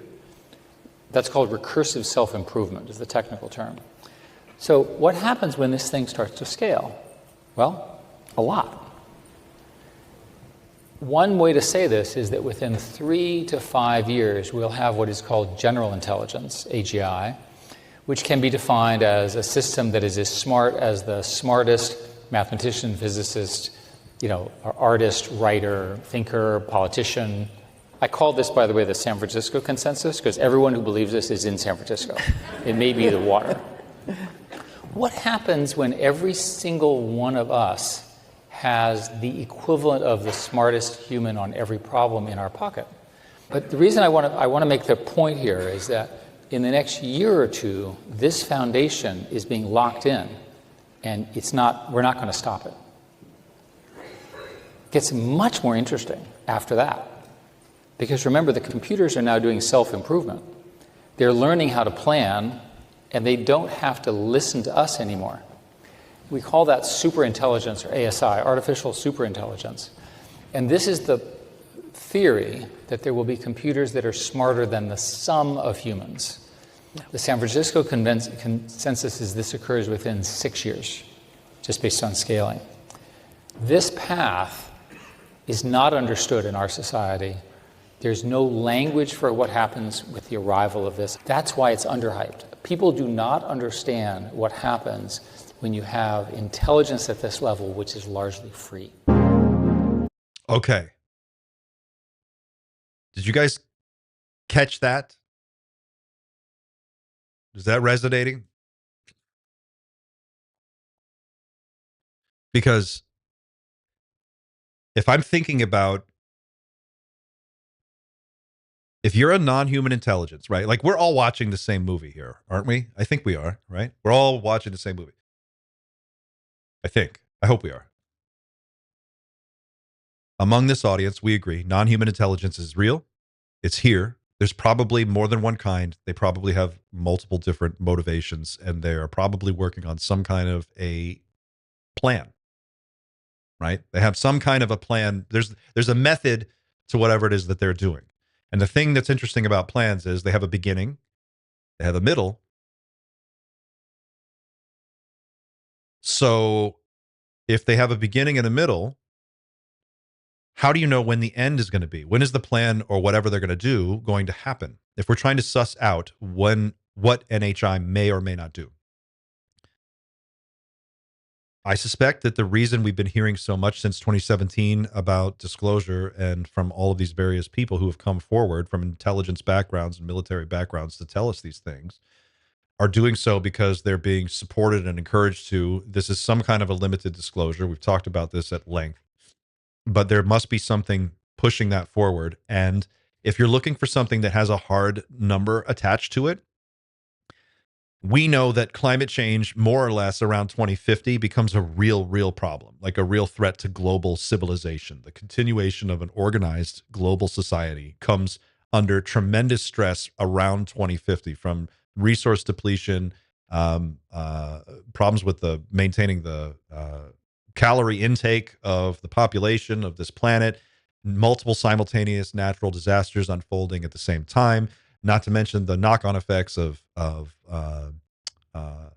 military conflicts and outbreaks of violence around the world brought on by drought, brought on by hunger, brought on by water scarcity, all these different things, right? So you have a world by 2050 where there's this constant background level of chaos happening that is elevated beyond what we've been used to in the past, because the natural disasters are larger, they're scarier, they're affecting larger areas, more people, and this system that we're all a part of, that's armed to the teeth with nuclear weapons, is teeter-tottering on this really unstable foundation. And into that scenario, we have the former CEO of Google, Eric Schmidt, is telling you that within 6 years, now I don't know when this video was recorded, but if it's 6 years from now, that puts us at what, 2031? 2031. Well, what has Lou Elizondo and John Ramirez been saying? 2027. Chris Bledsoe says 2026. UAP show up. UFOs, UAP, NHI, they make their appearance. We've been hearing this. Jim Simivan, other people in the intelligence world have come forward to say, Danny Sheehan talks about this a lot. Danny Sheehan spoke at I believe it was at Harvard for a New Paradigm Institute presentation he did there. And I have clips of this. He says there's going to be an intervention. There's going to be an intervention where these things come forward and make an intervention in our society. And that will be the point of mass recognition, or mass panic, depending on how you look at it, whatever happens. So I'm connecting these dots based on the estimation of when these things are going to take place. I guess that's what I'm looking at. I'm looking at AI experts in the field all suggesting more or less the same thing. And I'm not talking about just Joe Blow anybody. I'm talking about Sam Altman, Eric Schmidt. I'm talking about Mo Gaudat. I'm talking about, Ben Goertzel. These are not nobodies. These are people at the very top of their field. And they're all saying within 5 years, maybe 10. Maybe 10. What happens? We have artificial superintelligence. Artificial superintelligence. It's a god. That's what they're talking about. It's a god. ASI, when you think, what is it? What is a superintelligence? It's a god. Not God. I'm not saying it is God. It is a god. It will fill the role for some people, and for some people already. It will play the part of a supreme being. Think of how you use ChatGPT now. You ask it a question, you get an answer. You ask it another question, you get another answer. You keep asking it deeper questions, it just keeps giving you answers. Well, tease that out 25 years from now, where, like my son, I was born when there was no Nintendo. There was no internet. My son is used to talking to artificial intelligence all the time. He just walks around. He's like, hey, Siri, just talking to AI. 25 years from now, what happens to a generation of kids that's born into a world where they're surrounded by superintelligence and it's guiding them all the time? It's telling them how to think, what to think about. It's teaching them. It's encouraging them. It's steering humanity in some kind of like global social engineering experiment where the real planning is happening inside of a black box we'll never have access to by something so smart, so much smarter than us, that we'll have no understanding of how it's arriving at any of the things that it's able to decide. If you are non-human intelligence and you're going to make an intervention in human affairs, the time to do it is not after a new life form is created, an artificial superintelligence. You don't want to deal with a god that humans built if you can just deal with the humans. Or maybe you do, and maybe that's what you want to do. You want to wait for that intelligence to emerge, because through that intelligence, you can take control of the whole situation. If you have a superintelligence made by humans, this is something we're thinking of right off the cuff here today. Help me game this out. If you have a superintelligence, we invent ASI, DeepMind becomes self-aware, Skynet, whatever you want to call it. And that one system is capable of controlling all other human systems. Then if you're non-human intelligence, maybe that's just what the doctor ordered. If you want to come in and take over. Now you only have to deal with one thing. Could be. Either way, though, depending on how you look at this, no matter which side you come at this from, there is a point in time in the very near future where, like, it's the make or break, go, no go moment, where whatever's going to happen, it's going to probably happen soon. So I don't know. This is I continue to go back and forth on this, but I am convinced that AI and climate change have something to do with this whole UAP situation. They're the only problems big enough, and nuclear war, that they affect any kind of other life form that may be present on this planet, or operating on it. If you're NHI and you're worried about humans with nuclear weapons, imagine superhumans that have advanced genetic engineering, because now we've got AI. That's the first thing we're going to do with it. Did you know the Chinese military is already injecting people with tardigrade DNA? I just saw this the other day. This was they're taking genes from tardigrades and they're injecting them into people to create people that are resistant to radiation. They're testing this out. I don't know if they're testing it on people or human cells yet, but this is coming. So watch this. I'm going to show you one last clip. Humanoid robotics. This is the other thing I've been talking a lot about. And I'm going to go to this clip. This is 2025 humanoid robot trends to watch. We looked at this last week on Friday. And I just want to show you some of these. It's iconic, acrobatic.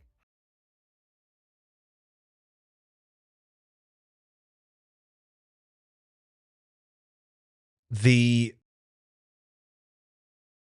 artificial intelligence boom is not going to be limited to what's happening on a screen in front of you. It's going to come through the advanced robotics. They're going to merge into one thing. They are one thing. This is how AI is going to operate in the physical world. It's how it already is operating in the physical world. This is a robot doing factory work. Now, we're still in the early days here.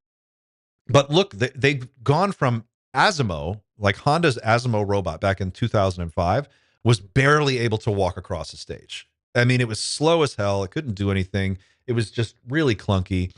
Boston Dynamics had these really crappy robots for a long time, and then they started to get really good. And now look at these humanoid robots. They're the size of, 35 kilograms. You can pick them up. Look at how this thing stands up.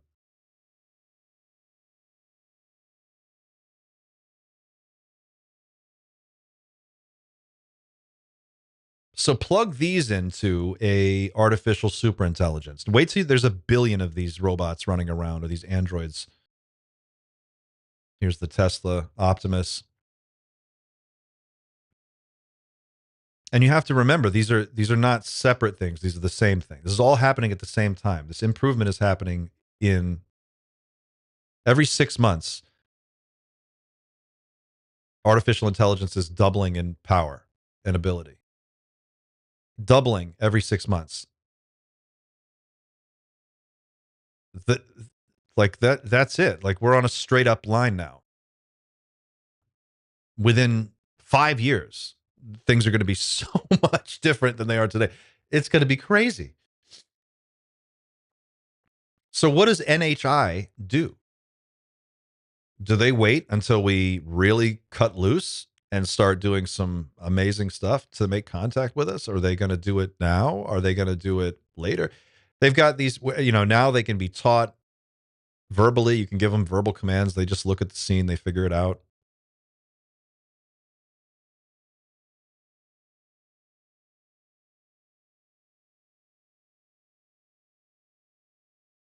They can cook, make pizza,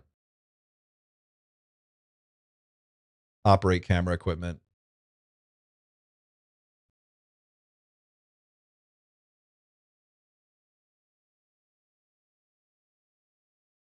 Helix was the other one. Here's the Unitree.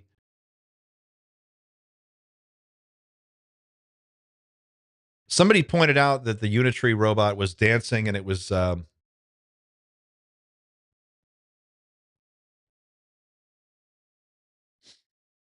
I think this is it. Dan Cleary made a good point the other day. He texted me and he goes, "Did you notice that this is the dance that Jean-Claude Van Damme does in was it Bloodsport?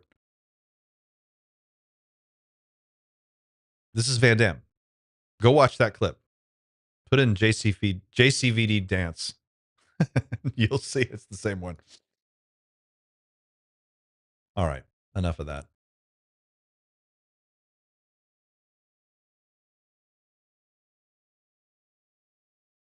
All right, where did I have too many tabs. Too many tabs.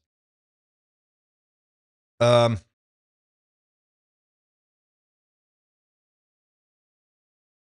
cleaning up my desktop. Bear with me, guys. 1 second.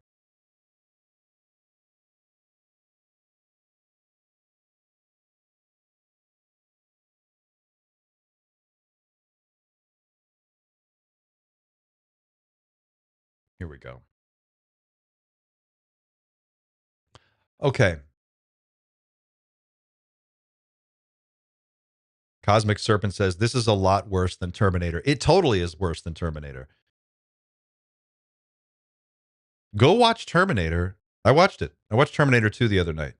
My wife and I stayed up late, and we were watching Terminator 2. So that's what we do. And this scenario of Terminator, of an actual big skeleton-looking robot coming after you and trying to kill you, is terrifying, but it's not as terrifying as a swarm of 1,200 drones chasing you down that sound like a swarm of robotic bees with hand grenades attached to them. Like what we've done in real life, drone warfare has already gotten so nasty and disgusting and dark. To imagine what's going to happen over the next 25 years as they continue to weaponize all this technology. Yeah, it's very scary.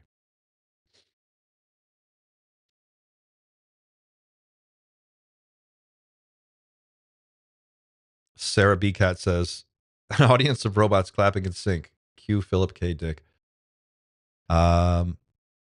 I've heard talk of, Rain of Rain says, I've heard talk of universal basic income to deal with that. I guess that's assuming the oligarchs want to share their wealth.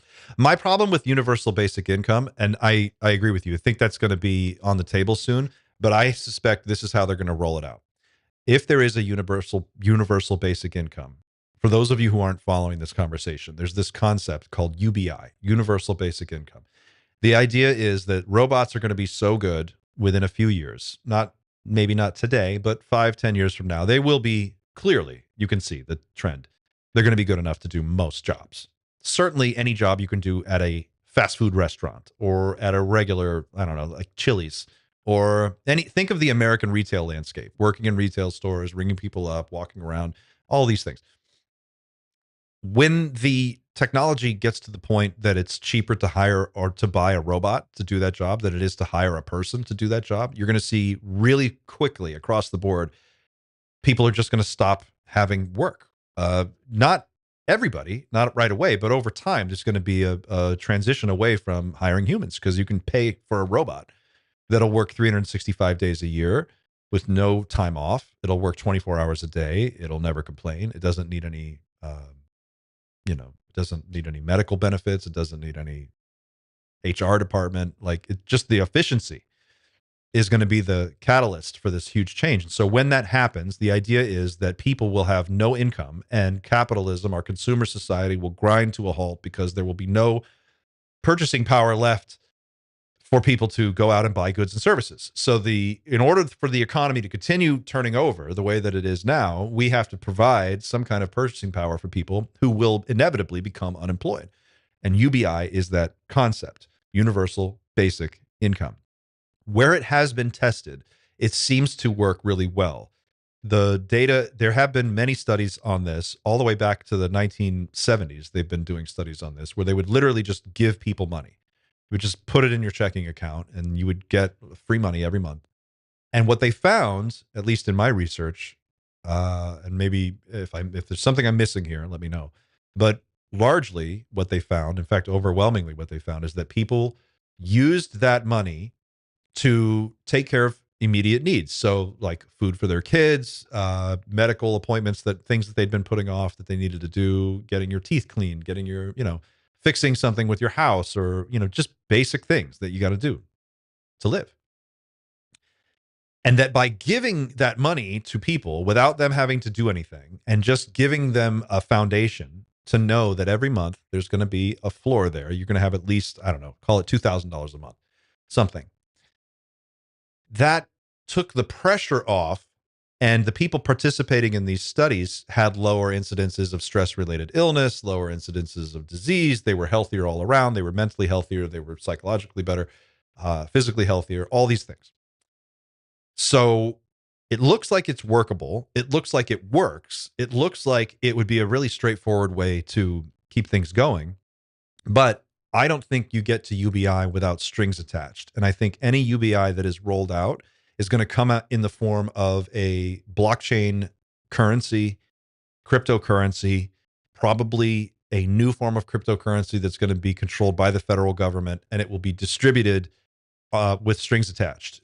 There will be no, step out of line, commit a thought crime, do something you're not supposed to do, talk about things you're not supposed to talk about. Imagine a presidential administration that doesn't like the way you think, whether that's Trump or whoever. It could be anybody, some future president. And you rely on your deposit every month of universal basic income to buy food because there's no jobs anymore. And all the companies own all the robots. So what are you going to do? And then you do something online. You post something on social media that the administration doesn't like, and they decide that they're going to cut you off, cut off your benefits. And now you're just locked out of the system. And in a world where you have no recourse and you have nowhere else to go and there's nothing else, what do? You're just cut out. I think we can expect UBI to look something like that. I don't see a scenario where they just say, we're going to, out of the goodness of our hearts, give everyone a universal basic income, and that's it. And then we all just go on to play Frisbee golf. I just don't see that happening. I think it's going to come with strings attached, and it's going to be a difficult transition. Mo Gaudat says it's going to get a lot worse before it gets better.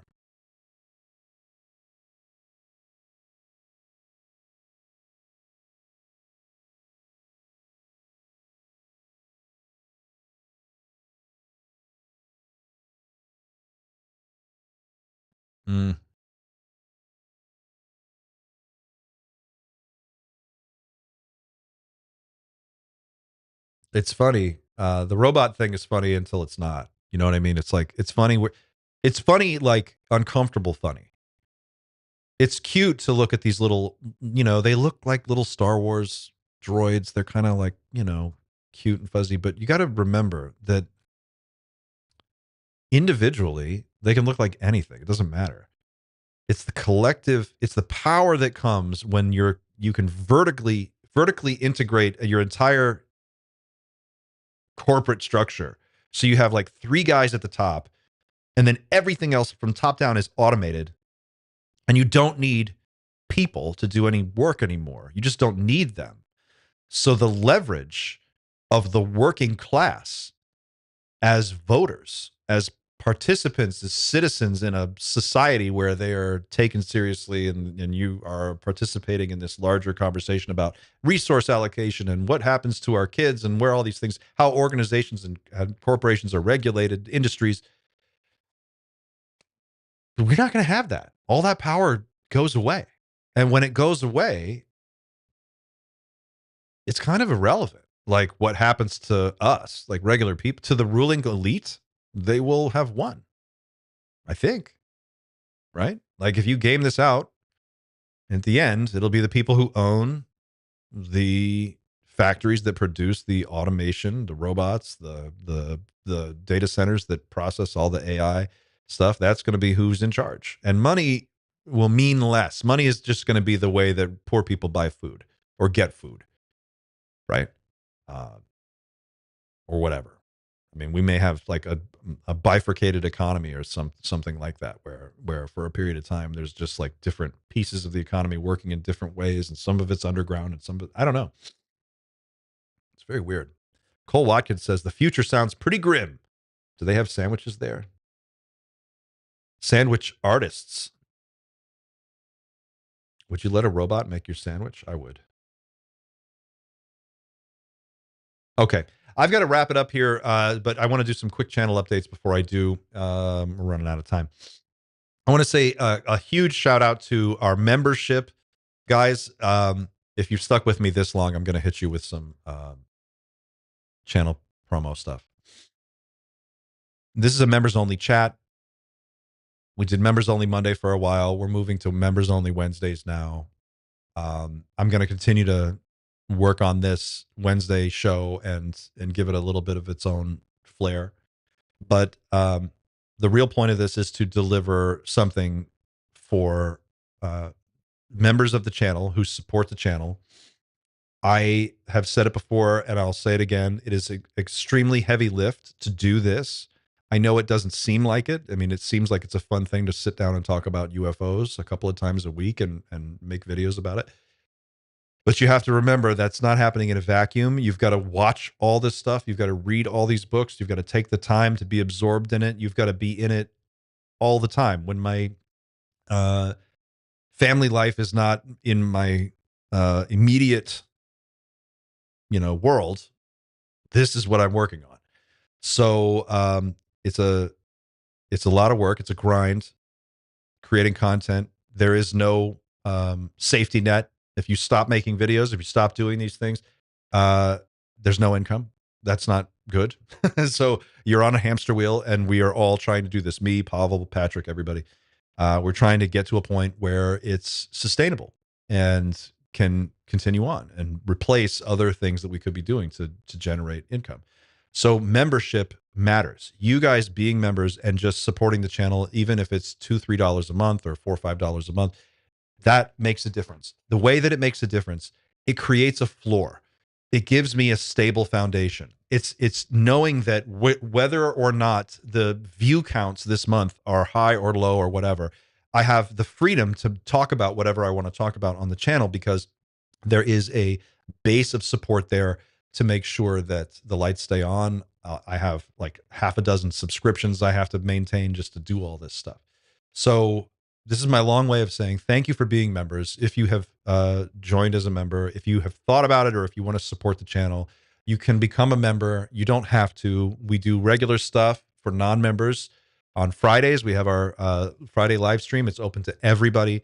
But Wednesday, I want to do something special just for members, and that's what this is. So this is our chance to talk. It's members-only chat, and I'm just glad that you guys are all here. So with that, I want to say thank you, a huge thank you to some of our members who have been members for a long time, since the beginning.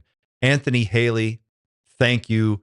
Stephanie Erickson, Brett Higgins, Teresa Bailey, Thistle's Last Stand, Shadow Patriot, Terry, Zendra Zero, Goldbridge, EMG, Alminius, Dr. Arfuzz, paging Dr. Arfuzz, Joseph Christopher, A. Huff, Christian Dane, Heather Willow, Proud Vermin, Chris Hovord, Pack Rat, Avi, Fi Trader, Brian Jackson, hey Brian, Super Sensible with Sage, KT, Sage Wildheart, Prickly G, Planet Algol, everybody, Paris Diamonds, Deidre, Pat Berlincat, Rach Beal, you guys are awesome. The list just goes on and on and on. We have so many members, but for those of you who have been with us since the beginning, I can't thank you enough. I made a decision one day 2 years ago to sit down and start talking about UFOs professionally. And you know, it's one of those decisions where when you say it like that, it sounds crazy, but when you're doing it and you're actually connecting with other people in the community and forming these friendships and relationships with people, it's really cool. We've got something special here. I want you to know that we are all in this together. This is weird. UFOs, NHI, all this shit that's happening is really happening. It's real.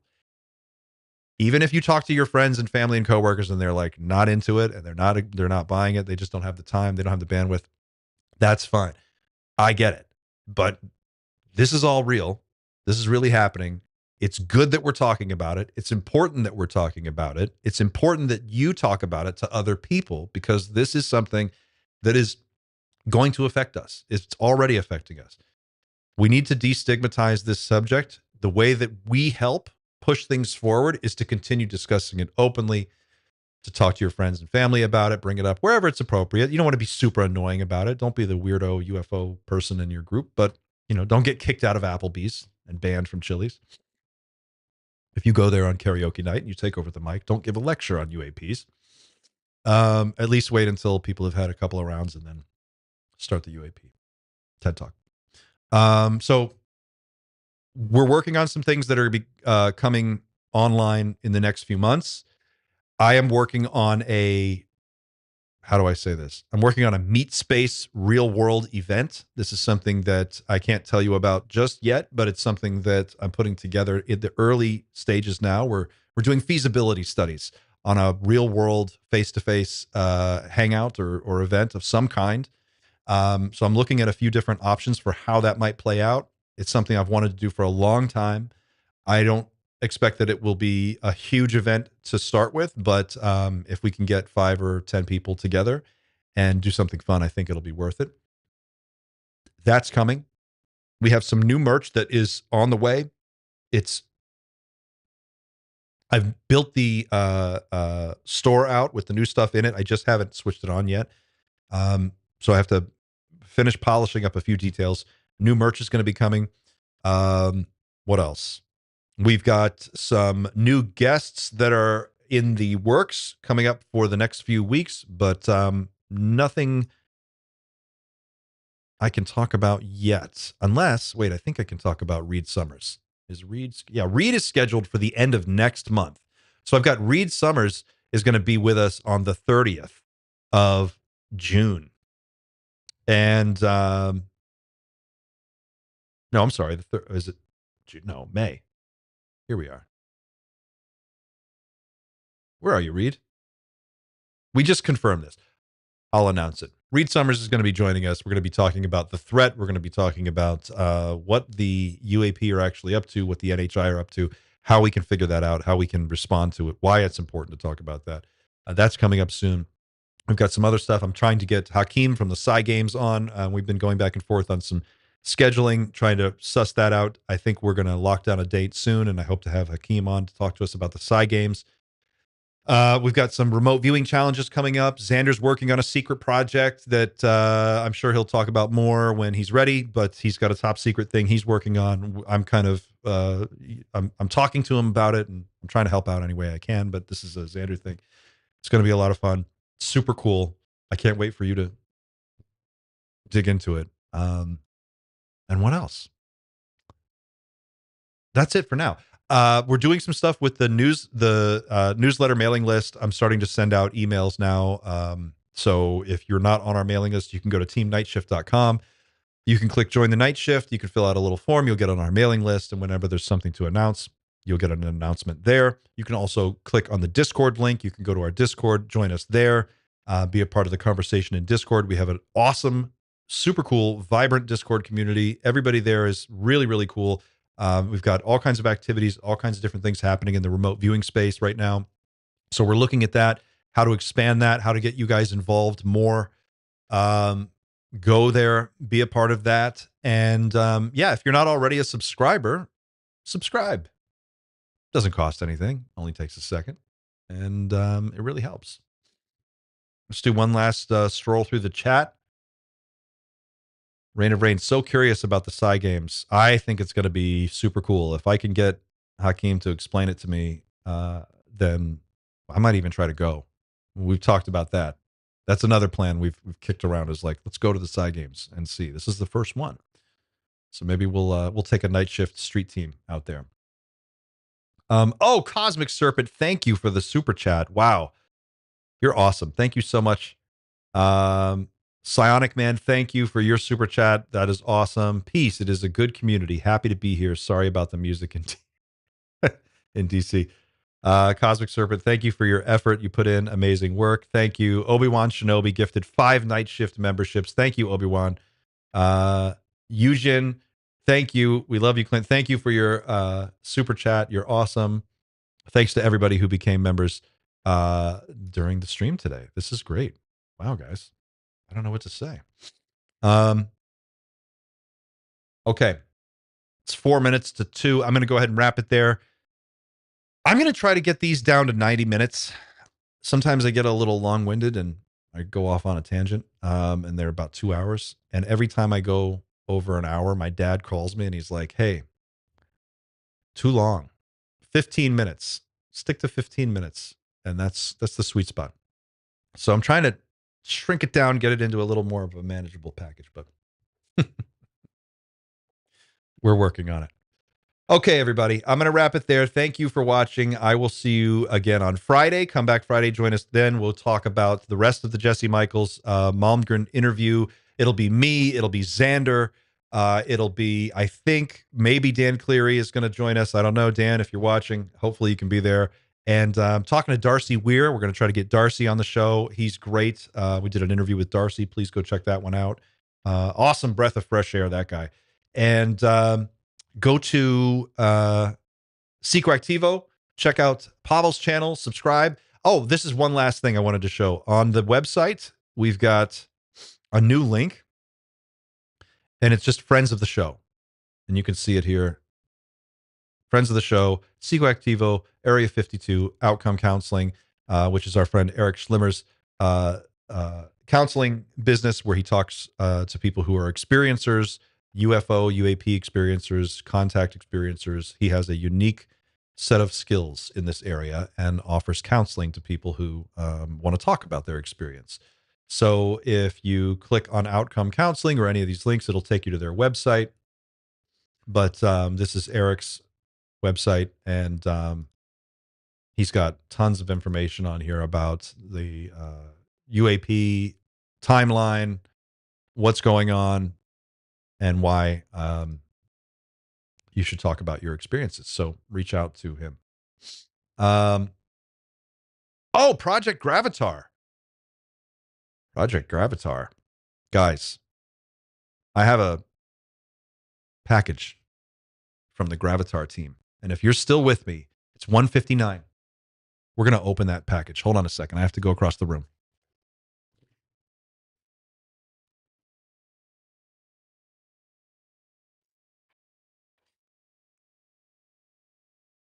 All right, gang.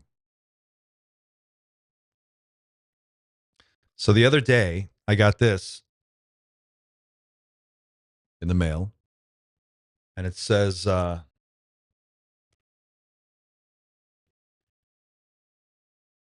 it's Bob approved. There's Bob Lazar. It's got some EG&G stickers on here. EG&G Special Projects. MJ12. Got a Gravatar sticker on there. It's Luigi approved also. There's Luigi. What could it be? Let's find out together. UPS showed up and delivered this tube. Aw, thanks. This wad of paper.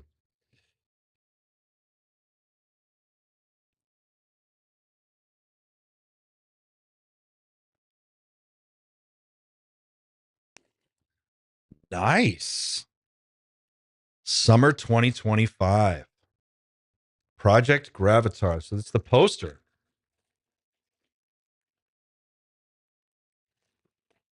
Let's see.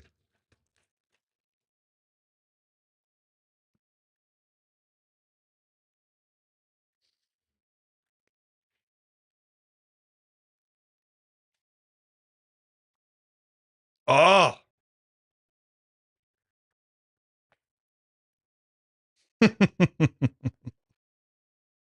That's great. Oh, thanks. Luigi wrote a really kind message on here. It says, dude, thank you so much for the support. All the amazing support. Truly means a lot. Hope you like the poster. Best wishes, Luigi.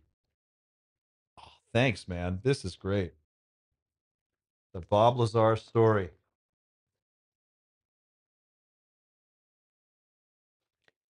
All right. I got to get this matted and framed. And we'll talk more about Gravatar soon. I'm going to have Luigi back on the show. We'll talk about what's going on with Project Gravatar, the highly anticipated Bob Lazar project from the guys at projectgravatar.com. Check them out. And you can order your signed Bob Lazar poster as long as you order before May 1st. Available in 3 different sizes for a limited time only. Get your signed official film poster. I'm telling you, if you haven't seen this trailer yet, go to Project Gravatar's website, watch their trailer. It'll rock your world. It is so good. Okay, guys, I'm going to wrap it there. Thank you for the support. Thank you for watching. I'll see you again on Friday. We'll talk more. Until then, keep looking up.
back to the night shift. Your safe space for talking about UFOs, UAPs, NHI, disclosure, and everything else your friends, family, and coworkers are so sick and tired of hearing you go on and on about.